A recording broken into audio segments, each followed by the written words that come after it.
Hello बच्चों, कैसे हैं आप सभी। स्वागत है आपका हमारी आज की हिंदी की क्लास में। तो आज हम करेंगे हिंदी व्याकरण पाठ्य पुस्तक 3 का अध्याय 6 वचन नंबर्स। तो आज हम किस बारे में पढ़ेंगे? वचन के बारे में। पढ़िए और समझिए। बच्चों, इन चित्रों को देखने से ज्ञात होता है कि लड़का एवं लड़के शब्द से संख्या में एक और अनेक का पता चल रहा है। तो बच्चों, आप जैसे चित्र को देख पा रहे हैं कि यहाँ पे सिर्फ एक ही लड़का है, तो हमें क्या पता चल रहा है? यहाँ पे सिर्फ एक ही वचन के बारे में बात हो रही है। और यहाँ पे अनेक लड़के हैं, तो यहाँ पे अनेकों के बारे में बात हो रही है।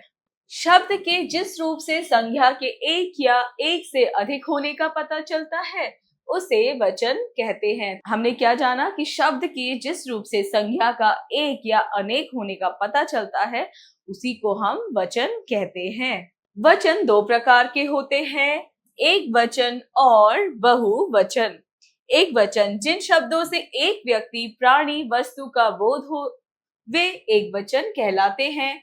यानी कि जिन शब्दों से हमें सिर्फ एक ही व्यक्ति, प्राणी, वस्तु का पता चलता है वे एक वचन कहलाते हैं। बहुवचन वे शब्द जो अनेक, एक से अधिक व्यक्ति, प्राणी और वस्तु का बोध कराते हैं उन्हें बहुवचन कहते हैं।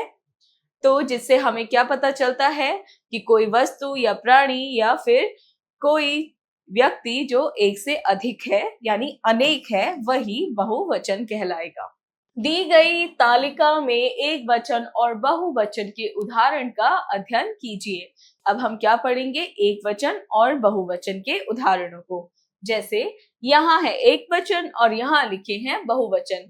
बच्चा, बच्चे, बिल्ली, बिल्लियां, नदी, नदियां, गाड़ी, गाड़ियां, मेला, मेले, सब्जी, सब्जियां, औरत, औरतें, कमीज, कमीजें, कुर्ता, कुर्ते, दुकान, दुकानें। और ये क्या है?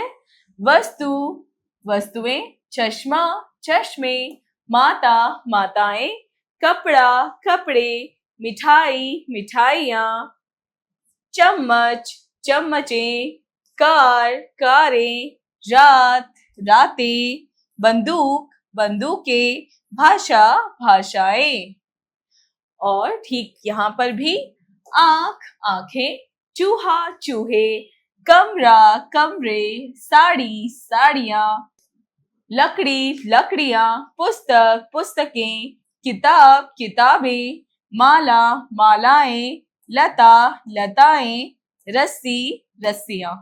कुछ शब्दों के वचन नहीं बदलते, जैसे हस्ताक्षर, प्राण, आंसू आदि ये सदा बहुवचन में ही प्रयोग होते हैं।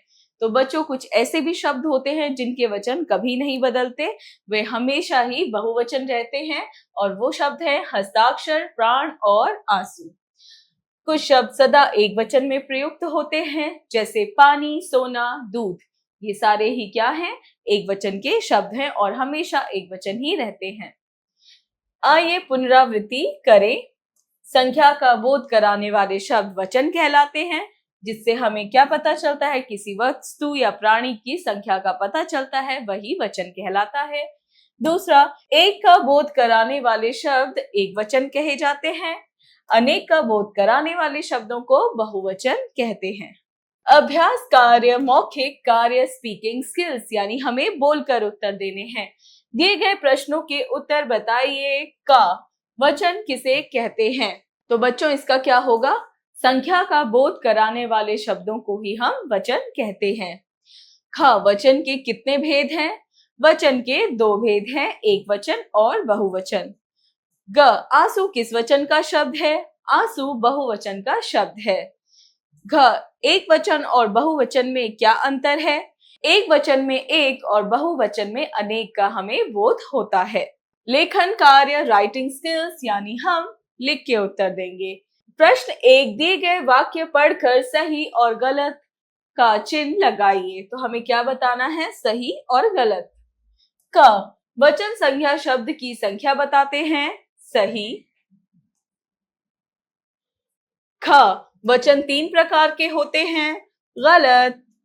ग, एक से अधिक संख्या का बोध कराने वाले शब्द बहुवचन कहलाते हैं। सही। ख, जनता शब्द का वचन बदलता है। गलत। ड़, कुछ शब्द सदा एक वचन ही रहते हैं। सही। प्रश्न 2, दिए गए शब्दों से रिक्त स्थानों की पूर्ति कीजिए। तो बच्चों, हमें यहाँ पे कुछ शब्द दे रखे हैं, हमें सही शब्द को चुनना है और रिक्त स्थान को भरना है। जैसे क, तुम रोज हरी डैश खाया करो, सब्जी या सब्जियां। तो सब्जियां, तो हम यहाँ लिखेंगे सब्जियां।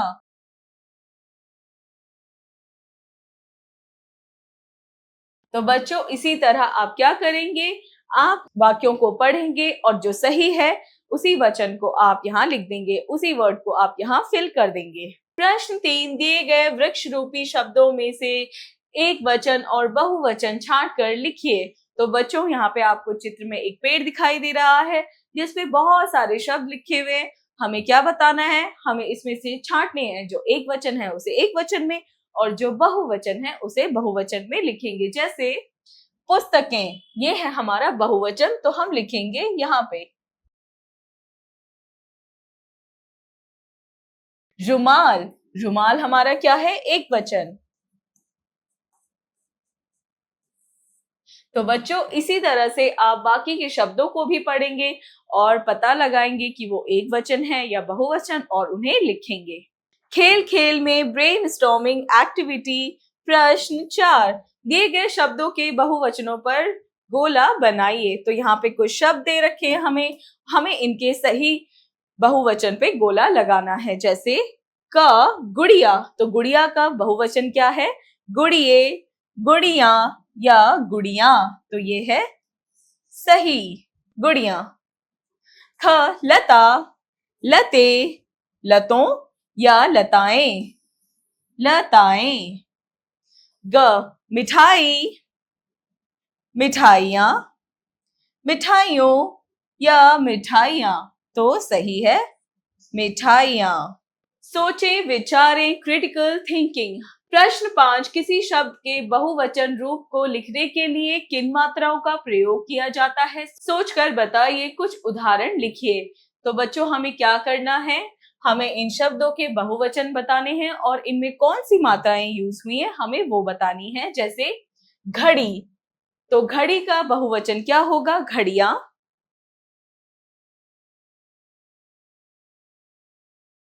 और यहाँ पे कौन सी मात्रा यूज होगी, ई की, यानी छोटी ई की मात्रा। उसी तरफ बच्चा, तो बच्चा का बहुवचन होता है बच्चे और यहाँ पे ए की मात्रा यूज होगी। उसी तरह नदी, नदी का बहुवचन होता है नदियां।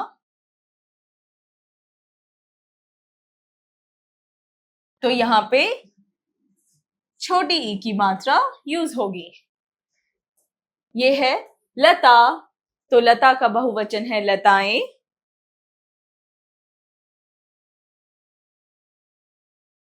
तो यहाँ पे ए की मात्रा यूज हुई है। मेला, मेले, यहाँ पे ए की मात्रा यूज हुई है। कमरा, कमरे, यहाँ पे भी ए की मात्रा यूज होगी।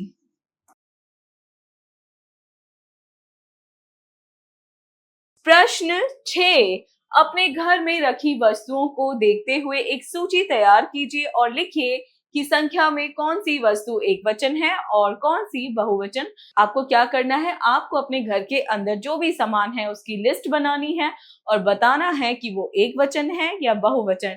जैसे कि पंखा, कितने सारे पंखे होते हैं घर में, कितने बेड होते हैं या कितने बर्तन होते हैं। इसी तरीके से आप एक लिस्ट बनाएंगे और उन्हें बताएंगे कि वो एक वचन है या बहुवचन। प्रेरणादायक मूल्य, एक एक करके जैसे बनते अनेक, अनेकता में एकता सबको दे संदेश। तो बच्चों, जैसे एक एक करके ही अनेक बनते हैं तो वैसे ही अनेकता में एकता होती है और यही संदेश हमें दूसरों को देना चाहिए और अपनी जिंदगी में भी अपनाना चाहिए। तो इसी के साथ बच्चों, आपका ये पाठ हुआ पूरा। मिलते हैं अगली क्लास में।